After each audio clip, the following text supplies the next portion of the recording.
On March 11, 2004, when the family members of many Madrid residents were leaving home, little did they know that it would be the last time that they would see them. 11M. Terror in Madrid. A documentary directed by José Gómez documents the horrors of that fateful day and its aftermath, which changed the country's political discourse.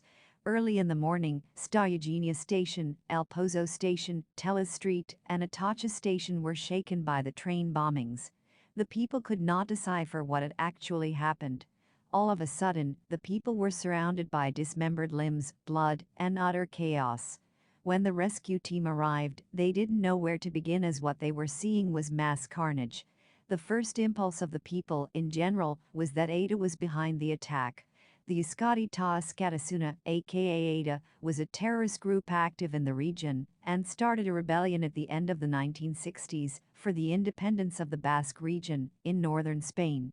The president of the Basque country also condemned the attacks and held ETA responsible for them.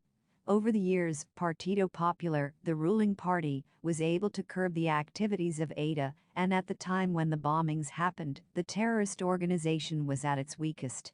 Many people wondered whether planting 13 bombs on 4 trains that required a large amount of manpower, resources, and strategy would be carried out by an organization like ETA. The style of attack was also quite different from that of ETA.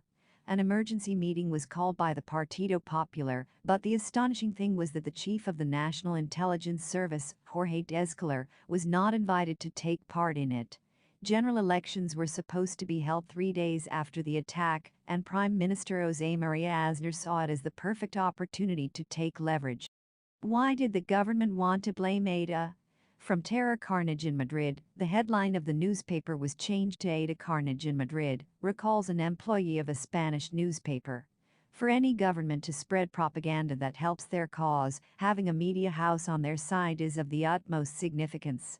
RTV, Radio Television Española, was controlled by the national government, and they did the needful.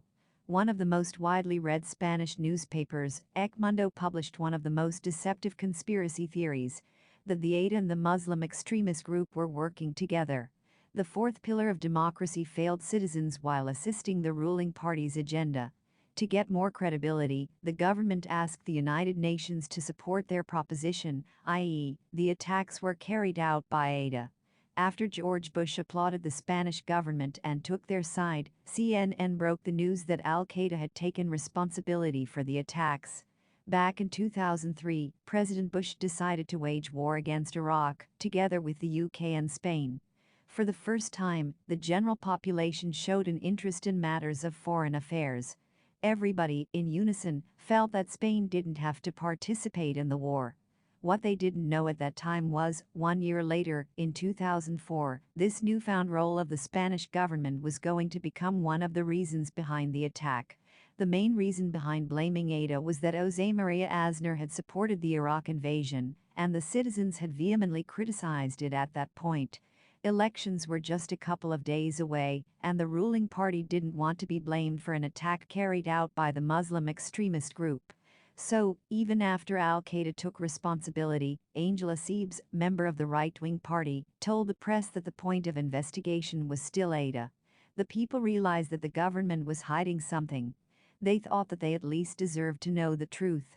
Huge protests erupted on the streets of Spain, with chants of "who was it" becoming increasingly loud, while the government maintained its narrative that it was the work of ETA. The Al-Qaeda Conspiracy. Explained, Abu Dada was the leader of the Madrid Al-Qaeda cell, the foundation of which was laid in 1994 itself.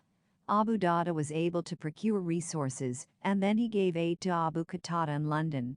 With that money, individuals were sent to Afghanistan for training.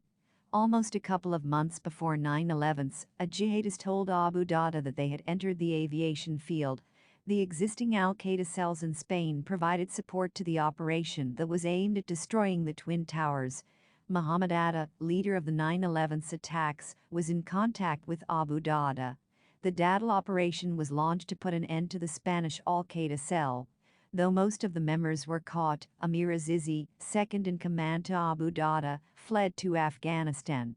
The plan of launching an attack against Spain was brought into conception back then. In Turkey in 2002, Amir Azizi laid out the blueprint of his plan in front of the high officials of Al-Qaeda. So the fears of Jose Maria Aznar were not entirely true. He wanted to link the attacks with Qaeda, as he thought that some criminals were radicalized by the Iraq War and that it had led to the 11 million attacks. And considering his government supported the Iraq War, he would be held responsible, but the situation was much more complex. It was Abu Dada's cell members, together with local radicalized criminals and the Moroccan Islamic combatant group, that had led to the attacks. When the 11M trial started, the accused were classified according to their role in the attack. Not everybody was charged under a common umbrella. But the court failed to link the conspiracy as a whole to a particular person or organization. It was unable to find an answer to the question of who initiated the proceedings, who was the mastermind.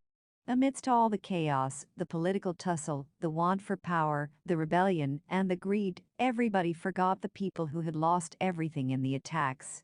Often, in such a case, it is the common man who suffers. In this case, they didn't only suffer, they were deceived too. The nations carried out their vendettas, but everyone cared about that mom whose son never returned, those kids who became orphans, and most importantly, those who survived and had to live with the trauma and the scars forever. It made everybody realize how fickle life can be. In times like these, you realize how important it is to be compassionate. Be it throwing blankets from their windows to cover the victims, or holding the hand of someone so that they could die in peace, the people of Spain somewhere set an example for the rest of the world. They showed that a small act of kindness could make a world of difference.